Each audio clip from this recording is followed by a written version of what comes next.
3. The Lord is my shepherd, I shall not want. He makes me lie down in green pastures. He leads me beside still waters. He restores my soul. He leads me in paths of righteousness for his name's sake. And even though I walk through the valley of the shadow of death, I will fear no evil, for you are with me. Your rod and your staff, they comfort me. You prepare a table before me in the presence of my enemies. You anoint my head with oil, my cup overflows. Surely goodness and mercy shall follow me all the days of my life, and I shall dwell in the house of the Lord forever. It was a dreary Seattle morning, much like we're experiencing this morning, when 27-year-old Kurt put an end to his talented but troubled life. An obituary in the Rolling Stones magazine called it suicide, the day that music died. Somehow Kurt couldn't break loose from the chains that shackled him from his tortured past, nor was he able to shake the terror that he had experienced as a child watching his mom and dad almost kill each other in screaming fits of violence. He was traumatized when his parents forced him to choose sides in a bitter divorce and custody battle. And at age 9, he went off to live with his dad, and he thought that was a good thing until Jenny moved in. And almost from the beginning, he hated Jenny. When his father married her, he felt betrayed. And after that, it was an all-out war between Kurt and his new stepmom. And when his dad took Jenny's side, he became angry and rebellious, a hostile loner who learned to hate all authority. And when he was 13, he began to experiment with drugs and fell in love with heavy metal music. His uncle had given him a beat-up old guitar, and through long hours of determined practice, he mastered the cast-off instrument. He played pickup in garage bands and began to hang out on the fringes of the emerging punk rock scene in the Pacific Northwest. And as his skills were honed, so was his capacity to binge on drugs and alcohol. He left home, never to return again. He slept in the stairways of apartment buildings, camped out in hospital waiting rooms, and crashed in back alleys with angry and alienated kids. His rap sheet for drugs and alcohol arrests were also growing. And after experimenting with garage bands, Kurt found the right mix. He recorded his first song called Love Buzz. His raw, blistering music, wedded to angry lyrics and a hostile stage presence, introduced a new phrase to the pop lexicon, grunge music. In 1991, his band Nirvana recorded an album that skyrocketed to the top of the charts. It was called Nevermind, and its mega hit song, Smells Like Teen Spirit, became an anthem of Generation X. 2 years later, Nirvana released its second blockbuster, and that became a #1 selling album in the world. Its music seethed with bitterness that exploded out of Kurt's tortured soul. Guitar Magazine wrote that this second album was a startling level of raw anger. Kurt Cobain was the biggest rock star in the pop galaxy, but he was still the wounded boy who had hid in a corner while his parents screamed at each other.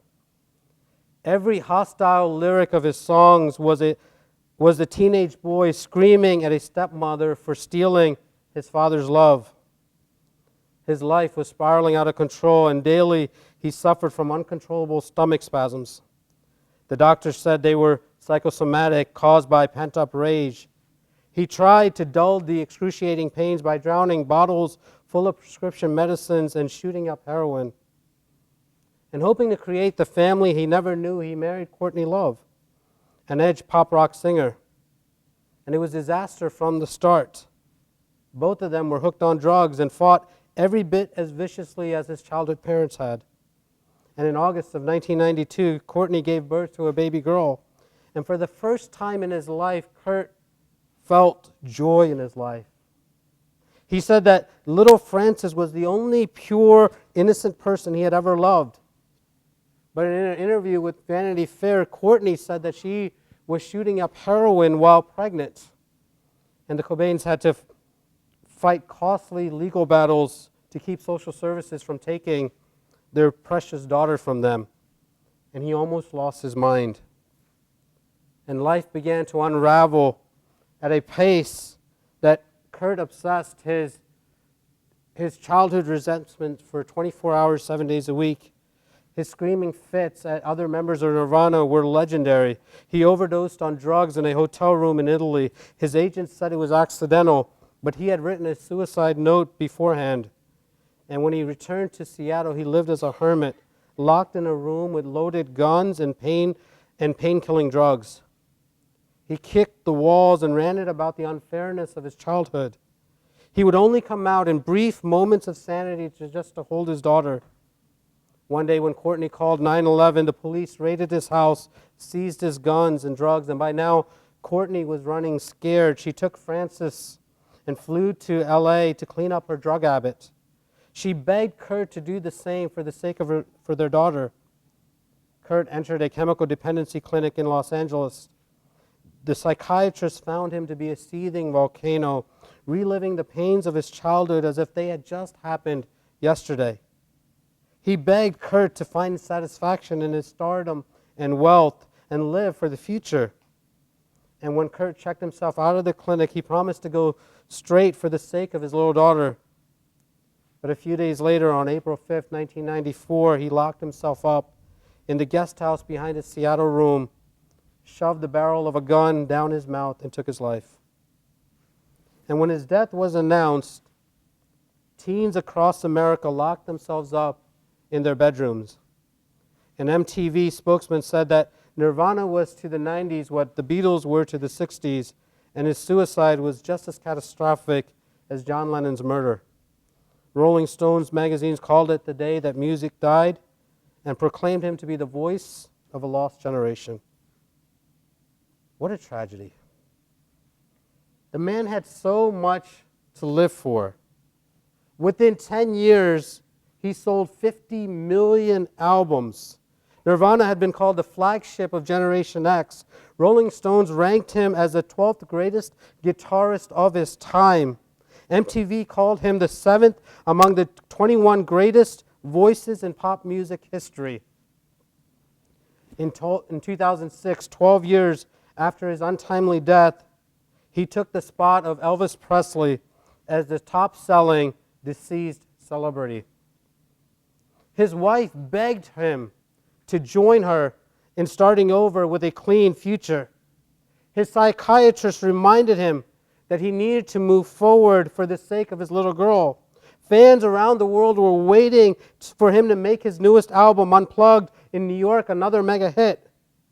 But he couldn't seize the opportunities of the future because he was chained to the resentments of the past. There's nothing sadder than a life that is wasted. And yet the world is full of people that are shackled to the past, unable to move on into the future. And as we stand at the brink of 2016, a brand new year calls us to seize the future with ripe opportunities and challenges. It calls us to seize it and live for it. And that's why the principle for this morning's sermon is so significant. It's you can never move forward if you're chained to the past. You can never move forward if you're chained to the past. The Latin phrase is carpe diem, seize the day. St. Paul writes about it in Philippians 3. He says, "But one thing I do, forgetting what lies behind and straining forward to what lies ahead, I press toward the goal for the prize, the upward call of God in Christ Jesus." There's two verbs in that phrase, straining and press on. Paul is using high-octane verbs to describe what he's willing to do to seize the prize that's out there in his future. But the straining and the pressing is all for naught if he can't do the only thing that really matters. Look at the key phrase in Philippians 3, verse 13. One thing I do. In other words, it's the most important thing I will ever do. Before anyone of us can strain forward to what's ahead of us, and press on to the goal that's in front of us, there's one thing that we have to do. You got to forget what's behind. You got to forget what's behind. The word forgetting there in Philippians 3 is a present principle. This is something that we have to continually do. It's a never-ending discipline that doesn't come easily. The past sticks to us like superglue. We have to shake it off violently, and we've got to shake it off repeatedly. Surely King David understood that. He had everything, and he messed up when he committed adultery with Bathsheba, and then he tried to hide it by murdering her husband. Within years, his family began to disintegrate, and the nation dissolved into civil war. The crown prince seized his throne, and David became a fugitive, hiding out in the Judean hilllands. David had every reason to crawl into a dark cave and curl up in a fetal position. No one would have blamed him if he took his life, just like our pop star. But instead, David wrote one of the greatest psalms during this desert crossing in his life. And none of them was more magnificent than the 23rd Psalm. Psalm 23 is a perfect psalm for every one of us who struggled to forget the past in order to seize the future. Its brilliance is in the fact that it neither focuses on what's behind or on what's ahead. Rather, it focuses on the one that's above. It begins with these words, "The Lord is my shepherd." The two opening words are breathtaking in the original Hebrew. Yahweh is. See, the Jews and the Jewish rabbis claim that there are 7,000 names for God. But this one is David's favorite, Yahweh. Yahweh speaks of the unchangeableness of God. It's a close name for God. Moses discovered it when God appeared to him in a burning bush back in Exodus when he was at Mount Sinai. Yahweh called this 80-year-old bundle of insecurities to go to Egypt and face the most powerful leader on the planet. Moses had tried to liberate the people 40 years before and had failed miserably. And for 4 decades, those past failures had encased his tortured soul in heavy, rotting chains. And now God shows up and begins to call him to forget his past and seize the future. And so he asks God, who are you anyway? And God replies in Exodus 3, he says, I am who I am. In his book, The Knowledge of the Holy, A.W. Tozer says that the I am is God's way of saying that he lives in the ever-present now, meaning that he lives in the present, the past, and the future all at the same time. Put it another way, the shepherd walks before us, he walks beside us, he walks behind us. And he does it all at once. David's word, Yahweh, captures God's I amness. And we see it in the 23rd Psalm. I want to give you 4 things that I see in our text this morning. Number 1, God is in our future, removing tomorrow's worries. The late pastor D. James Kennedy often reminded folks that just as Jesus was crucified between 2 thieves, so are all of us. There's the thief of tomorrow, and there's the thief of yesterday. Tomorrow steals from our today by paralyzing us with fears about the road ahead. Yesterday robs our today with regrets and resentments over past mistakes and hurts that we have done. Kurt Cobain knew these 2 thieves. So do most of us. But David makes a promise for those whose good shepherd is the great I am. I shall not want. In short, I'll lack nothing. There's provision for the future, there's protection in the present, and there's freedom from the past. In Psalm 23, verse 2, he says this about the great shepherd. He says, he leads me beside quiet waters or still waters. Verse 3 continues, he guides me in paths of righteousness for his name's sake. Focus on that word lead for a second. By definition, no one can lead anyone unless they're already walking where their followers will later walk. In short, the shepherd is walking in the present where sheep will walk in the future. Moses was scared to death when God called him to go to Egypt. If Moses was like most of us, he must have imagined the worst case scenarios of his unforeseen future. Surely the biggest nation of all is his imagination. And when he wrote the 23rd Psalm, David was facing an uncertain tomorrow as a fugitive. See, none of us will know what 2016 will bring. Some of us, you might be facing a perilous tomorrow. Maybe anxiety is a mouse gnawing at your soul, or fear is like a roaring lion within you. Don't let the thief of tomorrow steal your peace today. Yahweh is your shepherd. He is already in your tomorrow, clearing a path for your return to your throne. Moses, even while you toss on your bed with nightmares about Pharaoh, the great I Am is already in your tomorrow, preparing for victories that will change your tomorrow. God is in your tomorrow, removing tomorrow's worries.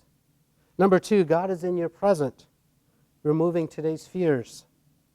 See, both Moses and David knew that the sun would rise tomorrow, and the future that they fear would become a present reality. Moses would finally be standing in front of Pharaoh's throne room. It will become for him a valley like a shadow of death as he stands in the presence of his enemies. Like Job, Moses will cry out, "That which I feared the most has come upon me." David too has these nightmares. One day he must face his beloved son Absalom in a battle to the death. What is it that you fear the most? Look at David's words in verse 4.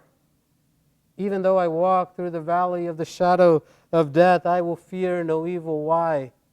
Because you are with me. He goes in verse 5 to say, you prepare a table before me in the presence of my enemies. The good shepherd is the great I Am, the one who lives in the ever-present now. That means that even while he is walking in my future, he is walking beside me in my present at the same time. This is the Jesus who said to his fearful disciples in Matthew 28, surely I'm with you always, even to the end of the age. His rod and his staff are right there now to comfort you in the sure knowledge that he will drive away the predators that attack you. See, even as his enemies lurk about you, he sets a table so that you can lie down and sit and eat and rest. He anoints your head with soothing oil so that you can relax. He makes you lie down in green pastures when the whole world is in flames around you. David makes an interesting statement in that passage. He says, your rod and your staff, they comfort me. What does that mean? What does it mean to say your rod and your staff, they comfort me? I never understood that phrase until one day I was in my seminary New Testament professor's office, and he had a staff that he brought back from Jerusalem after he studied there. And on that staff there was markings. Let me use this as an illustration. And on that staff there were markings all the way from the top to the bottom, just like someone took a knife and cut it. And curiosity got the best of me, and I just asked him, I said, what are those markings? It doesn't look like a clean staff at all. And he told me that back in the Bible days, before you had journals where you could write significant details of your life, when a shepherd was in the field and he had something significant happen to him, or something significant happened in his life, the way that he would remember it is that he would take a knife and he would go to the bottom of the staff and he would make a marking. Maybe, like David, God protected him when a lion came to attack, and so David would take a marking. David would take a knife and put a marking. Maybe it was the day that David defeated Goliath when everyone expected him to fail. He took a knife, made a marking. Maybe it was the day that his son was born. He took a knife. He made a marking. Maybe it was the day that Samuel came, poured oil all over his head and anointed him king. David took a knife. He made a marking. Maybe it was a day when he heard that Saul was dead and now he is now a king. He took a knife and made a marking. Every significant event in David's life was remembered, was reminded to him when he looked down at his staff. And so when David says, even though I walk through the valley of the shadow of death, I will fear no evil. Why? Your rod and your staff, they comfort me. What's he saying? He's saying that even if I go through the worst trials of my life, I can look down at my staff and I can remember, God, back when I was alone in the wilderness and a lion came to attack me, you protected me. When I didn't know what my future held, you protected me. When I faced Goliath, you protected me. When I was going through hardships and difficulties in life, you protected me. When my children were born, you blessed me. You provided me. What was David saying? I can face any adversity. I can face any trial. I can face any difficulty. I can face 2016 not knowing what it holds because I can look down at my staff and remind myself that the God who is with me now is the God who was with me back then, and he will be the same God who will be with me tomorrow. David is reminding himself that he serves a faithful God. See, you might journal, you might put a memo in your phone, but remind yourself over and over and over in your life, God has been faithful to you. God has blessed you. God has provided for you. See, if I had a staff this morning, it would be marked from the bottom all the way to the top, times over and over and over that God had provided for me. Over and over that God had protected me. Over and over that God has blessed me. My staff would be filled from the top to the bottom, and yours probably would be as well. We serve a God who is faithful in the present. He's a faithful God. David reminds us that God is in our present, so we don't have to worry because he's removing today's fears. Can I encourage you in 2016? Look down at your staff. Remind yourself that the God that you serve is a faithful God. That the God that you worship and the God that you sing to is not just someone that you talk about, but he's a God that is daily active and working in your life. He provides for you. He protects you. He watches over you. And if he's done it this far, you can be confident that he will do it in 2016. Number 3, God stays in our past, removing regrets and offenses.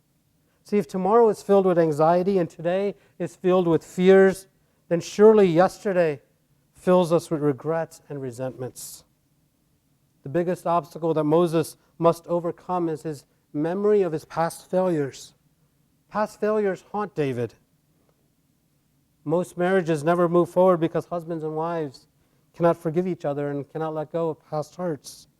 70, 80-year-olds are still nursing wounds from their childhood. The greatest roadblocks to victories ahead are regrets over defeats behind us. In the movie Hope Floats, actress Sandra Bullock utters these final lines, says, adulthood is spending the rest of your life getting over your childhood. But David says this about the Good Shepherd in verse 6. He says, surely goodness and mercy will follow me all the days of my life. Literally, the word mercy there could be translated love. What is goodness? Jesus said to the rich young ruler, only God is good. And in John 4:8, the apostle wrote, God is love. So when David is saying goodness and love will follow me, he's literally saying Yahweh will follow me. God does not go ahead to God doesn't just go ahead to clear the roadblocks in our tomorrow, and He doesn't just walk beside us to protect us in our today. But the God that we serve stays behind to clean up the messes of our yesterday. And number 4, we're certain of one thing in our future. David ends his great hope with these words in verse 6. He says, "And I will dwell in the house of the Lord forever." Not only is the great I am in my tomorrow, in my today, and in my yesterday, but the great I am is also in my eternity. If you're a child of God, you can't escape His goodness and His love. The apostle wrote in 1 John 3:2, he said, "We don't know what we will be, but we know this: when we see Him, we will be like Him." See, there's a lot of uncertainties in our near future. We can't predict what tomorrow holds. We can't predict where our country will go or what we will face tomorrow. But on the other side of the mist is a certainty that we belong to God and that we will look like Jesus when we get there. So St. Paul will get the prize. David will sit on the throne, and Moses will stand with Jesus in the promised land. And you and I, if you are a follower of Jesus, will stand before heaven's throne with David and Moses and all those who have put their trust in the great I am.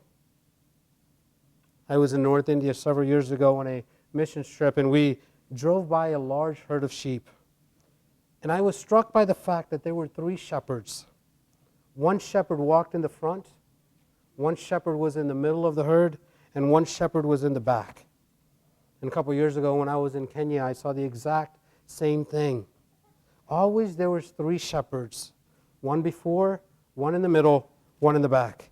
It was as if I was seeing the Trinity, the Father, the Son, the Spirit. To put it another way, I was seeing 3 shepherds trying to do what only one God can do: walk ahead, walk beside, walk behind. Listen, this morning, if you're here, can I encourage you, there are no wasted moments in your yesterday. No pain or hurt that you've experienced in 2015 or prior will be wasted by God. They were all designed by the great I am to prepare you for a great future. Surely goodness and love does follow you, releasing you from your past so that you can experience the best that is yet to come. We have an opportunity to seize 2016, but the decision is yours. You can choose to trust that the God that you serve is taking care of your past, or you can hold on to it and never be able to enjoy and do the things that God's called you to do. My prayer is that as we reflect on the fact that we serve a God who has come to redeem our past, to redeem our present, and to secure our future, that we would walk in boldness and confidence, knowing that no matter what 2016 brings, we can be confident that we serve a faithful God, that we would have markings all up and down our staff, reminding ourselves that God is faithful over and over and over, and we can look at 2016 and say, God, I trust you. I trust that no matter what happens, you are my God. You will take care of me. You will watch over me. That I am in your hands. What gives us that great confidence? The fact that when we were the worst of sinners, when we had no hope of attaining God's grace and mercy, when we could never fulfill the law and the things that God required of us, when we were destined for failure, at that moment, God sent His Son to die for your sins and my sins. That it doesn't matter how well we perform, because it's not based on how well we do. It's based on the fact that He was perfect. He lived the life that you and I should have lived. He died the death that you and I should have died, so that this morning we can become the sons and daughters of God. This is what gives us confidence. Not our own skills, not our own abilities, not our own giftings. What gives us confidence is that there is a God who loved us, who redeemed us when we were the worst that we could be.